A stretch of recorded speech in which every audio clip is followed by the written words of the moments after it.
Vamos falar do Agora Que São Elas. Como é que rolou isso? São textos novos e antigos do Porchat.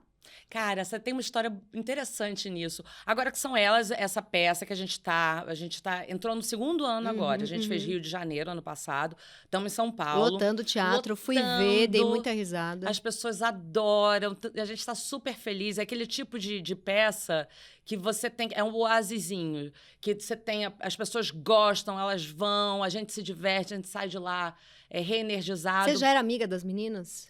Não, só conhecia. Conhecia, assim, de esbarrar ou de um evento, alguma coisa ou outra.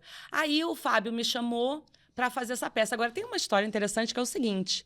Essa peça não é uma releitura, mas 40% dessa peça foi a primeira peça profissional do Fábio Porchat com o Paulo Gustavo. Só falar o nome delas direito? Maria Clara Gueiros e Priscila Castelo Branco. Isso, as meninas. Porque eu falei as meninas, aí eu sabia Maria Clara e sabia Priscila. Aí eu falei, deixa eu ver o sobrenome certo, Priscila Castelo Branco. Eu ia falar Priscila Castelo. Priscila Castelo Branco e Maria Clara São Gueiros. maravilhosas. E ter direção do Porchat. E aí, ele me chamou pra peça, só que foi engraçado, que foi o seguinte, essa peça foi a primeira peça profissional dele, do Paulo Gustavo. Ali, quando eles estavam fazendo ainda a CAL, Casa de Artes de Laranjeiras, que eu também fiz, só que eu me formei antes deles. E aí, nessa época, eu tinha começado a ser produtora. E eles me chamaram para fazer. O Paulo Gustavo, essa primeira grande produção que eu fiz, que era uma peça em homenagem ao Cartola, a Samantha Schmutz fazia. Ela fazia a Elisete. E aí, o Paulo Gustavo, que estava começando a fazer teatro, ele vivia na Coxia lá com a gente. Então, a gente ficou amigo. E ele me chamou para produzir a peça dele com um amigo dele, que no caso era o Porchat, que faziam a Cal juntos. E aí, eu fui assistir, eles fizeram uma leitura. E essa coisa, né, o Paulo sempre foi muito bom de tocar projeto pra frente, assim, ele juntava pessoas e fazia um dinamismo, assim, uma competência muito grande. Fui lá, ouvi a leitura deles, e eu achando que era assim, pô, são dois meninos que estão na metade do curso de teatro, mas eu amo o Paulo, vou lá ouvir. Aí, quando eles fizeram a leitura, eu achei o máximo. Falei, nossa, esses meninos são bons. Eu também menina, né? Esses meninos são bons, caramba. Só que naquela época não deu para produzir. A gente ainda viu mais uma leitura, mas a gente sentiu que se a gente pegasse aquele trabalho, não ia dar tempo de fazer, ia fazer mal. Então a gente seguiu em frente, fui assistir e ainda continuei encontrando o Paulo Gustavo, o Fábio, a gente foi se encontrando no meio do caminho. E aí, 20 anos depois, o Fábio me chama para fazer como atriz essa peça. E eu falei, que doida vida, né? Muito. Assim, E eram esses textos exatamente. Eu falo que o Fábio tem uma gaveta infinita de textos, né? Porque quando a gente fez a primeira reunião do Porta dos Fundos, o Fábio também falou, eu tenho umas esquetes aqui numa gaveta. Eu sempre começo assim, todas as reuniões do Fábio começam. Eu tenho umas esquetes aqui na minha gaveta. E aí ele tinha essa peça, mas ele também tinha outras.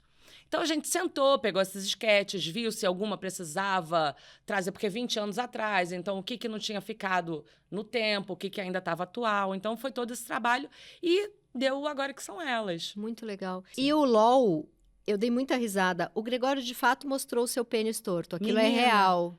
É torto? É torto, eu não sei, não dá pra ver, porque vocês botaram Você sabe, eu tava lá, eu vi. É real, ele de fato ficou com o pau pra fora. Ah, ficou horas. Mas ele...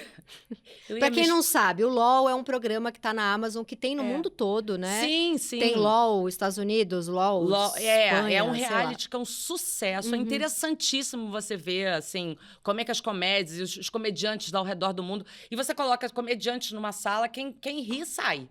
E aí, o último que fica sem rir, mas você tem que fazer os outros rirem. Então, é interessantíssimo. E é muito legal, porque você também leva cartão amarelo se você ri da tua própria piada. Isso eu achei genial. É super perigoso. E o riso da simpatia. E tem o riso da simpatia. É perigosíssimo. E aí, a gente fez. Só que eu estava apresentando com o Tom Cavalcante. Então, eu ficava numa outra sala, assistindo eles nessa sala que eles ficam lá por 6 horas. Então, em relação ao pênis do Gregório, eu esqueci como é que é. Porque eu vi que ele tava... E eu li antes, eu sabia que ele ia fazer isso, né? E aí eu também fiquei muito querendo saber qual ia ser a reação das pessoas. Mas é As isso. pessoas mandaram as esquetes que elas iam fazer. É o planejamento, né? Porque você tem Entendi. estratégias. Claro, até porque tem auxiliar ali na hora. E você vai vendo quais são as cartas que as pessoas vão usar. E Sei. tem umas cartas que você gosta. Você fala, eu quero ver que horas. Por exemplo, o Fábio trouxe a Narcisa. Eu queria muito ver como é que a Narcisa ia lidar, reagir com aquelas pessoas. Então, foi uma diversão. O Tom Cavalcante é uma pessoa maravilhosa. Foi muito divertido Eu já o trabalho. desmaiei na casa de Tom Cavalcante. Tom Cavalcante, um beijo, cuidou de mim. Eu amo o Tom, cara. Que muito, ser muito humano querido. maravilhoso. Mas foi isso. O LOL foi uma diversão. Pedro Antônio, diretor, maravilhoso. Maravilhoso. Então, muito E feliz, aí, assim. torto, pau torto real, Gregório. Então, não lembro. Eu não queria falar sobre isso, mas... Tanta coisa na carreira dela. Tanta... Não. Ela mas tem que falar do pau do amigo, é que eu muito tenho uma triste. característica que eu acho ela peculiar. Eu não tenho memória pra pau. Olha, Você nisso lembra? aí a minha idade não interferiu. Você lembra? Eu lembro. Eu lembro assim, aquele não era bom, Não, aquele era melhor. não, isso mas eu lembro. você fechou o olho, você lembra? Não, da fisionomia. Você lembra da bochechinha, Não, lembra de tudo? não. Lembro, eu não sou boa fisionomista. Eu não sou fisionomista Eu esqueço de o rosto de todo mundo. Então, eu também Eu esqueço não isso. guardo a formato de cabeça. Essa que é a questão. Não lembro. E aí lembro que ele tirou e mostrou e ficou lá. Mas... Essa cena pra galera não rir foi muito engraçado. E ninguém sabia o que ele ia fazer, né? Ah, mas o Gregório, ele é capaz de cada coisa. Não, aquilo é muito bom. E ele começa a fazer as piadas pro pau dele. É. Foi ali que o tablet começou a rodar, né? É muito bom. Qual?